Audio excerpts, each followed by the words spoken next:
Coming up on Mountain News at 6, are you seeing extremely high power bills showing up in your mailbox? We'll talk to company officials to find out why. And John Calipari is expected to testify on the name, image, and likeness legislation. We'll tell you what he had to say.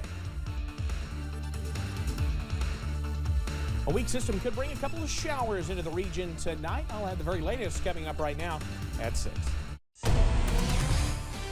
Dedicated to Eastern and Southern Kentucky, this is WYMT Mountain News at 6.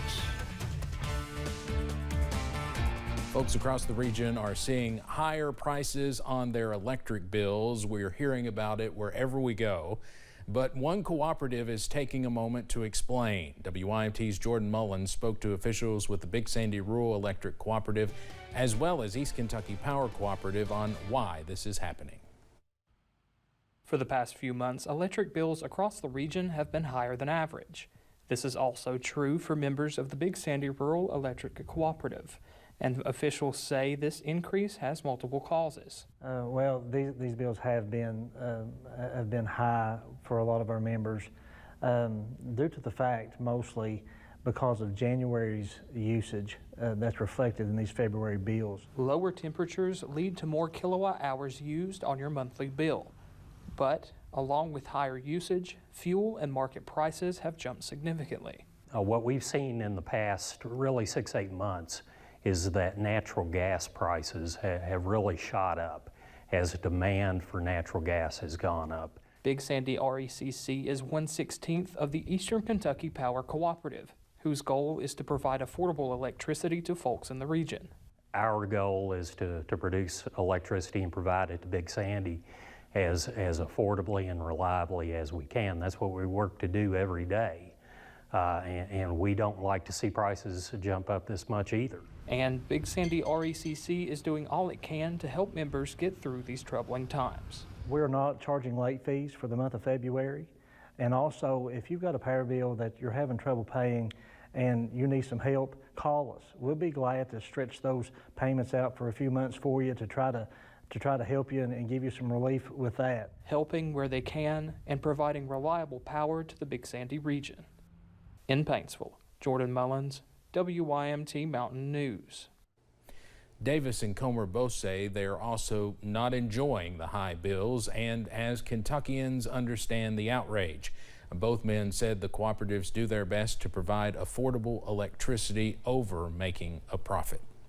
The search continues for a man in Floyd County after a school was placed on lockdown for a couple of hours this morning. South Floyd Elementary administration reported to police that a man was on campus in his car with a weapon. Police said all students and staff were safe inside the school and also say no students or staff were involved or were ever in any danger. Deputies are still looking for a man wearing a blue and white UK jacket and black pants. A multi-agency search and rescue operation continues along Troublesome Creek in Perry and Breathitt counties nearly 6 weeks after a man and woman went missing. Dale Williams was found dead, but Misty Williams is still missing. The search covers nearly 25 miles of the creek and has been combed by car, boat, on foot, and with dogs multiple times. Still, crews are not giving up hope. I feel like our volunteers in Perry County is the best in the world. They just, no matter what the situation is, they're always on the front lines ready to go. The family of the Williams say they thank and appreciate the search and rescue crews that continue their work. We'll have more on those efforts coming up tonight at 11. Police in Laurel County need your help identifying a man believed to have stolen a truck. Take a look at your screen. This is the suspect police are trying to identify. He's believed to have stolen a blue Chevy Silverado from a business in southern Laurel County. If anyone has any information about the truck or the suspect, you're asked to call police. The annual audit of the Kentucky unemployment system shows a lot of money was paid out in fraudulent claims. The audit details more than 100 pages of findings with Kentucky finances through June of last year. The audit last year revealed problems with auto pay and security. There have been improvements, but the auditor says the Office of Unemployment Insurance failed to institute controls to detect fraud. Governor Beshear blames many problems with UI on the previous administration. I inherited an office that the last governor laid 90 people off that could have been processing claims. We have made significant strides since then. We have a process called ID Me up front that is stopping fraudulent claims. The governor also says his goals are to help people who truly need it and to ensure no one is stealing the state's money. Some sad news coming out of downtown Pikeville for one unique shop. Rustic Roots on 2nd posted on their Facebook page that they will be closing indefinitely. The last day the store will be open is on Valentine's Day. The store will be closed indefinitely on February 28th.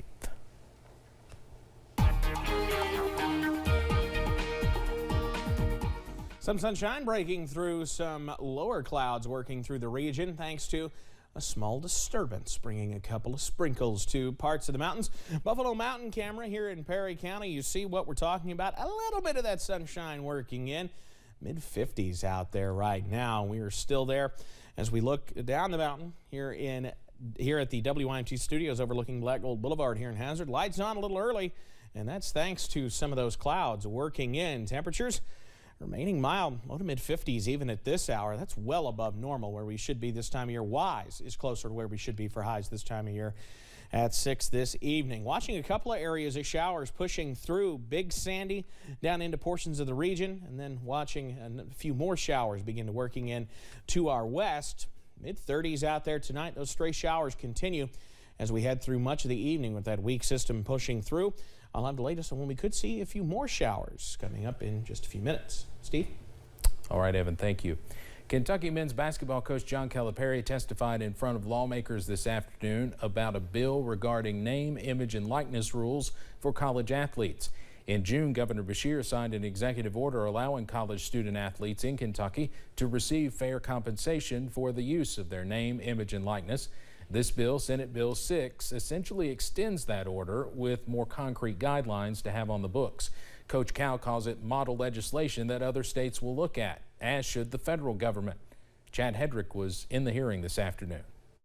Since the Supreme Court ruled the NCAA change its rules and allow college athletes to profit off their name, image, and likeness, many Kentucky athletes have already made a brand of themselves. I'm confident with your interest as well as mine, we will share in creating the best opportunities for players. In Kentucky, lawmakers are discussing how free athletes can be with NIL. Senate Bill 6 builds a framework for what athletes can endorse, how involved universities can be, and puts protections in place. Many of us may have philosophical differences about issues such as name, image, likeness, or the transfer portal, or anything to do with college athletics, but it is the nature of where we are today. UK men's basketball coach John Calipari and athletic director Mitch Barnhart support the bill, talking to lawmakers about how the University of Kentucky is offering support for athletes as they navigate the new opportunities. Not every student athlete has a desire to be in that space, but at those that want to be in that space, it is really important that we protect them in that space. If you don't have a state law and you say, I'm free to do what I want,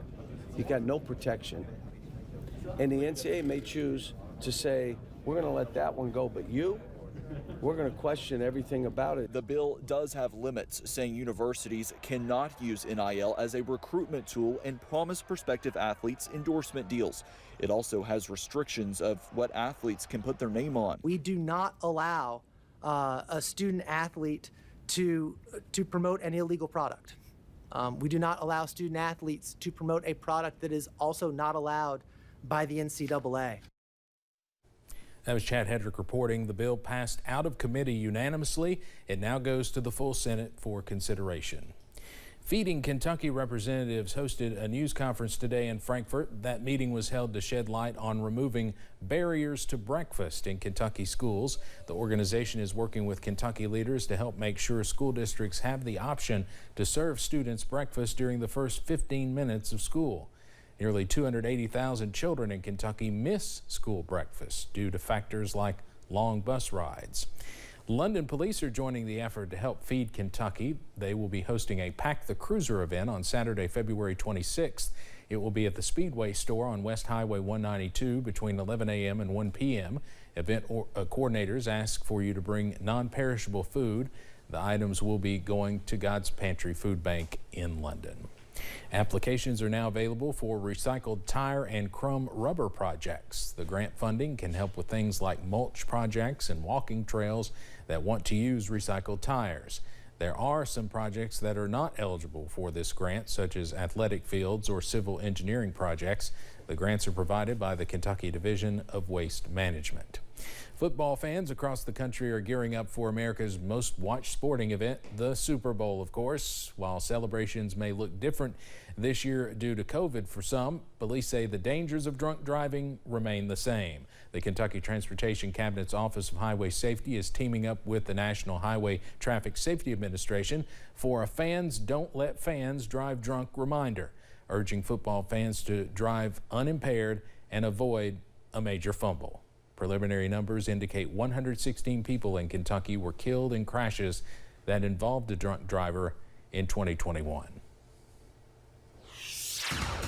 Well, we've got plenty of sunshine on the way to finish up the work week. Got a few showers possible tonight.